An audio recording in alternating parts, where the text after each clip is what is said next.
Hello guys, Aurum is here, and today I'll be going over my all-new custom creation. This is a V-Wing hybrid. Now you can see exactly why it's a hybrid right here. It's because you can definitely see which pieces I used from the V-Wing. However, the back is really what has changed. It's more of a cargo area where you can hold or store troopers or items. And there's just a lot more space inside, so you can either carry troops or, like I said, cargo. But I'll be going over the basis of the build, what it looks like, and all the features inside of this custom creation. Now, let's get into it. First off, guys, I'll be showing you what the cockpit looks like. Now, in order to get someone inside, you'll have to take off this front turret that was positioned right here because, as you can see, the barrel does go over the windshield. And this is the cockpit. It looks really nice. We got some nice controls in there, a good dashboard, and there's plenty of space inside, including a chair for the minifigure. So now let's see what it looks like. As you can see, the V-Wing pilot fits in very nicely. You could use any other Republic pilot. Personally, I like to use the V-Wing one because it does match. And you can see it does close all the way over him. So he's nice and contained inside and ready for action. He also has a good viewpoint of what's going on outside. Now you can see the main design up front is these two large wings, which are positioned there, along with these little bobs, which are along the sides.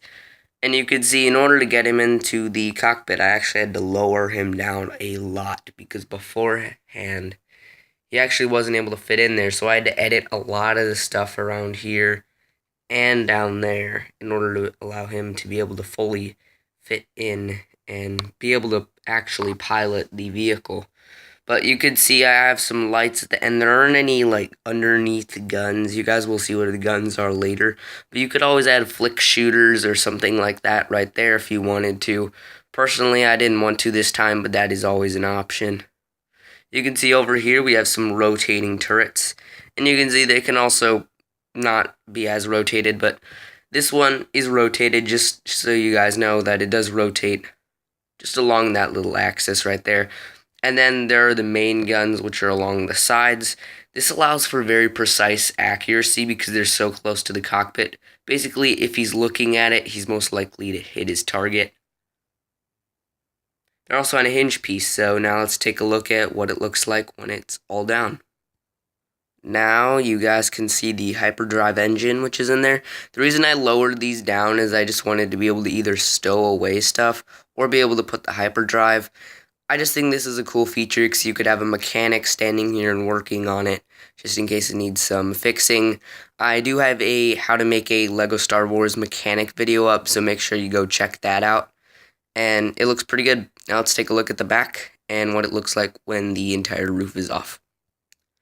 With the roof now off, you can see everything inside. This is the hyperdrive engine. I might do a video just how to make one of these because this is a pretty cool and pretty basic build.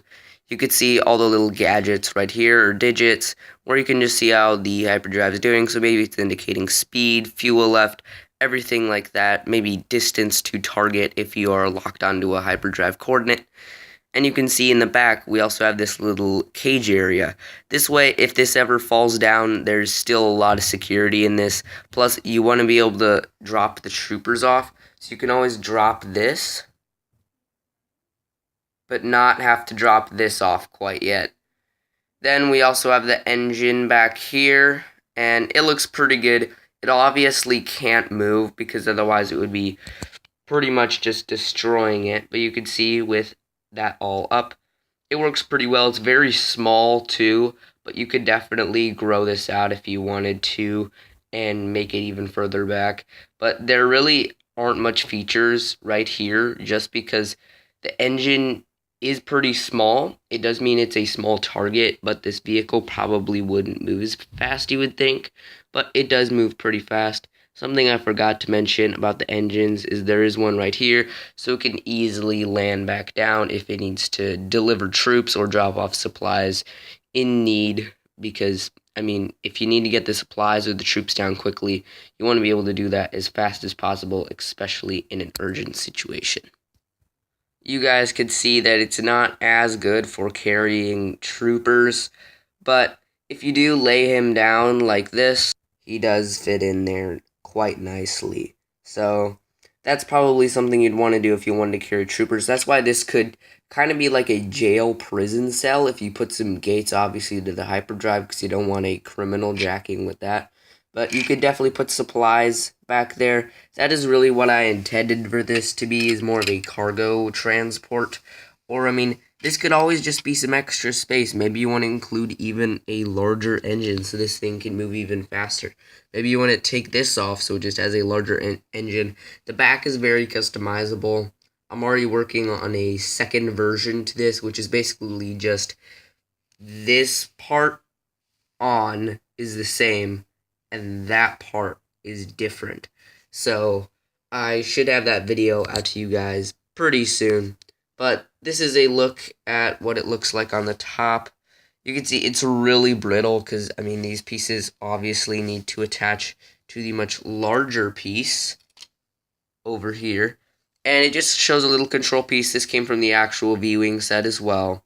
And also a couple other pieces, as well as the turret, which also goes on top. So guys, now let's get into the final thoughts and then of this LEGO Star Wars custom creation review. So guys, this is a pretty good custom creation. The actual V-Wing I think looked a little better than this, but for what I was trying to go at, which was more of a cargo shuttle, I think I got it pretty good. I really like how I was able to combine both the shuttle and cargo part for storage, as well as the fighter part. So this is a really good hybrid combo speeder, which is why I really like it. It's a V-Wing hybrid shuttle, really, and you guys can see that from the title of the video.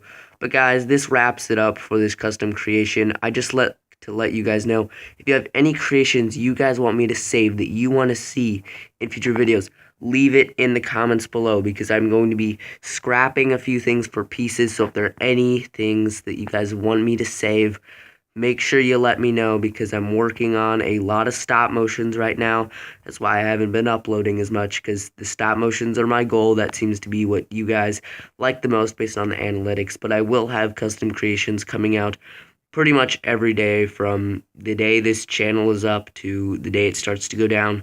But guys, thank you for watching. Please subscribe and like if you enjoyed this video, and make sure to leave a comment down below if there are any other videos you guys want me to do down in the comments below. Any other mocks, set reviews, custom creations, or stop motions, make sure to leave them down below. If there's any other content you want to see, make sure you leave it down in the comments, guys. And make sure to subscribe and hit the bell icon so you're notified whenever I make a video. So guys, thank you for watching, and I'll see you again next time. Thank you.